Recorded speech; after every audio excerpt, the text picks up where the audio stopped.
Bonjour les astronomes, c'est Joris, le chercheur du cosmos, et aujourd'hui on se retrouve pour une toute nouvelle vidéo qui va être le début d'une nouvelle série sur la chaîne YouTube qui va parler du ciel profond. Et donc pour commencer cette série, on va parler tout simplement de la Voie lactée.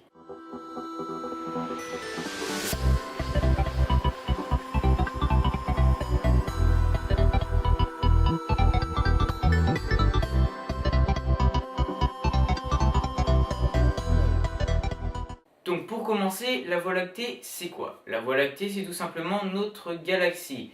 Notre galaxie, en tout cas celle où le système solaire se situe. Je reparlerai d'où se situe le système solaire plus tard dans la vidéo, mais pour l'instant on va parler globalement de la Voie lactée.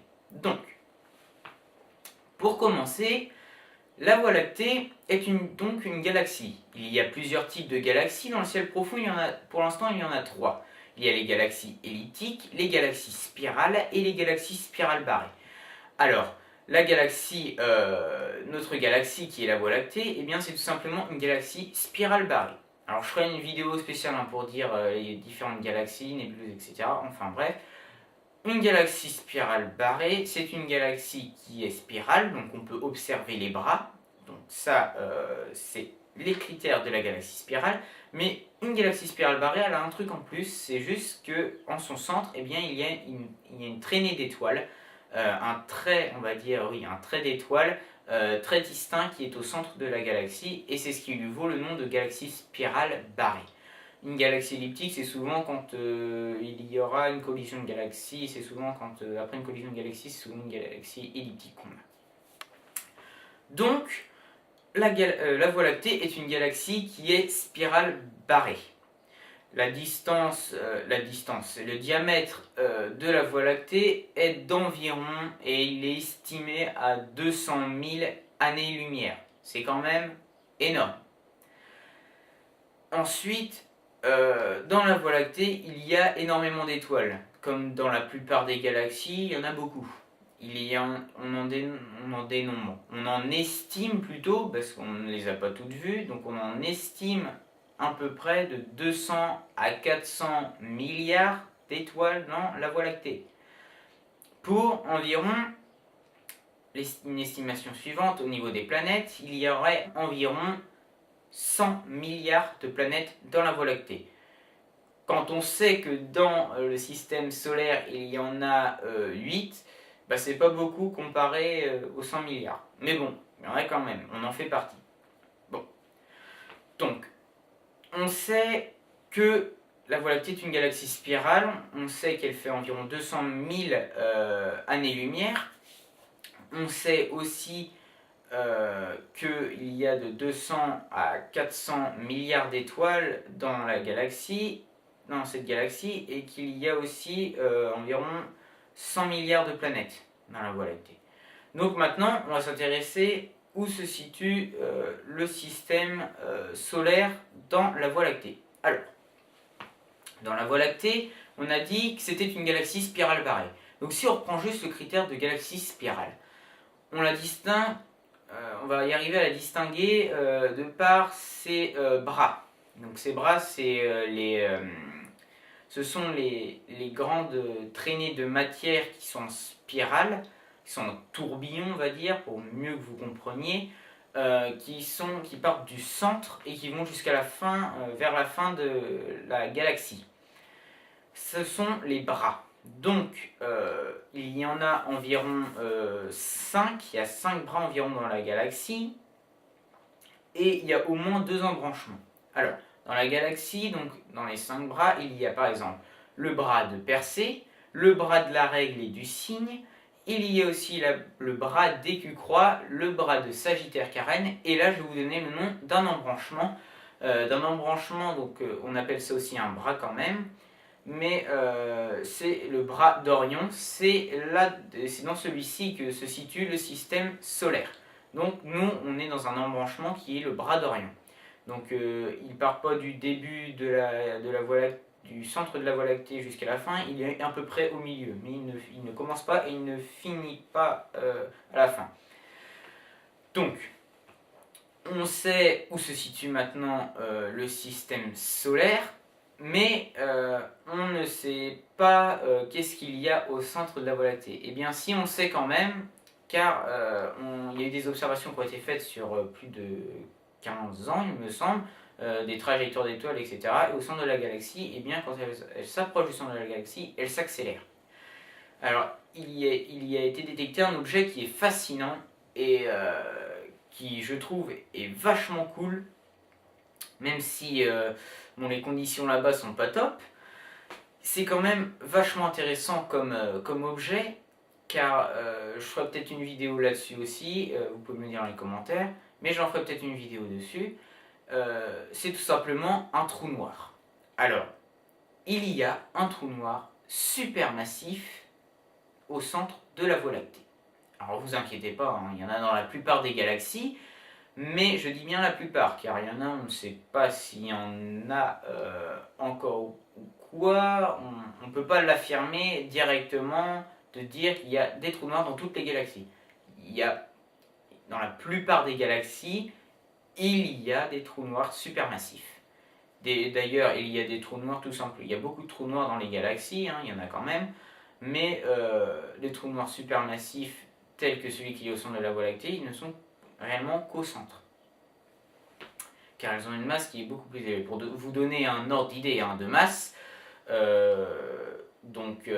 fait à peu près, le trou noir de la Voie lactée, il fait à peu près 4 milliards de fois la masse du Soleil. C'est quand même énorme. Hein. En même temps, le Soleil, il est tout petit par rapport, par exemple, je dis n'importe quoi, par rapport à Bételgeuse ou quoi, il est extrêmement petit, parce que Bételgeuse, c'est par exemple une super géante rouge, etc.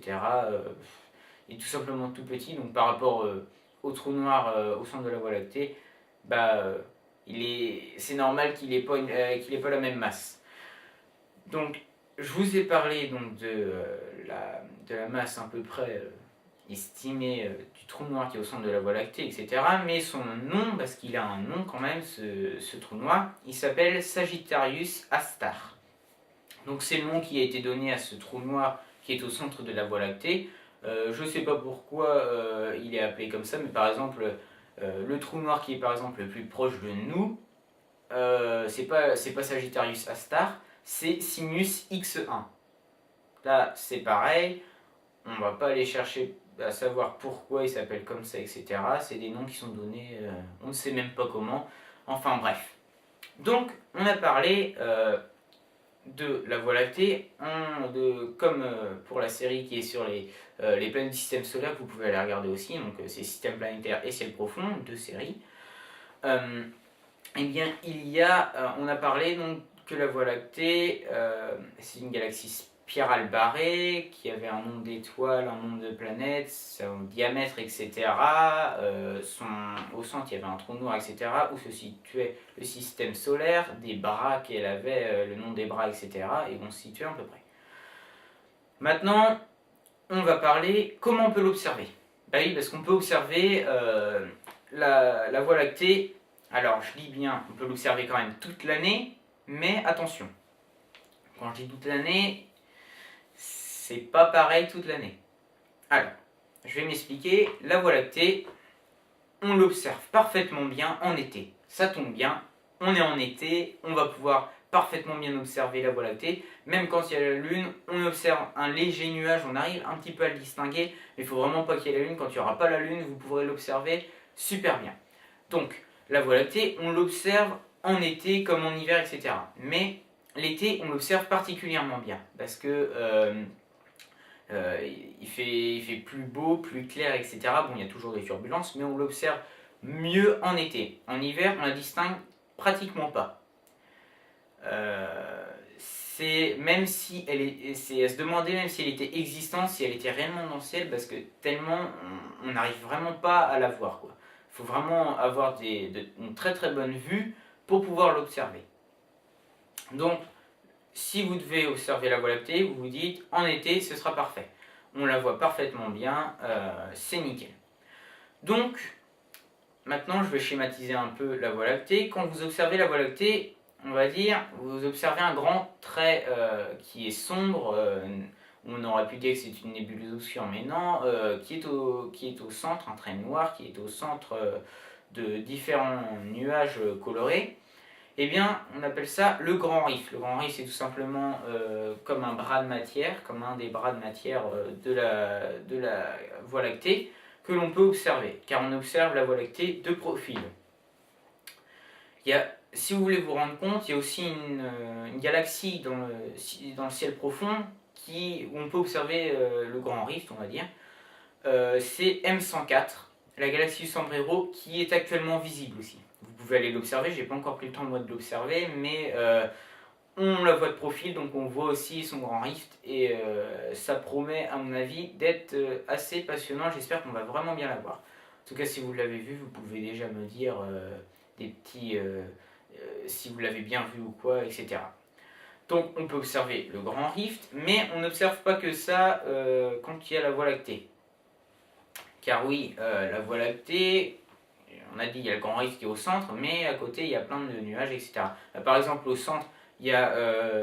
qu'est-ce que je peux vous donner? Oui, il y a un exemple qui est tout bête que vous pouvez observer maintenant, par exemple, ce soir. Il y a la lagune, il y a Trifide, donc Messier 20 et Messier 8, qui sont au centre, par exemple, du Grand Rift. Ils sont à peu près situés à la droite de Saturne en ce moment. Pour l'année 2018, ils sont situés à peu près à droite. Ils sont situés à droite de Saturne, donc vous pourrez bien les repérer.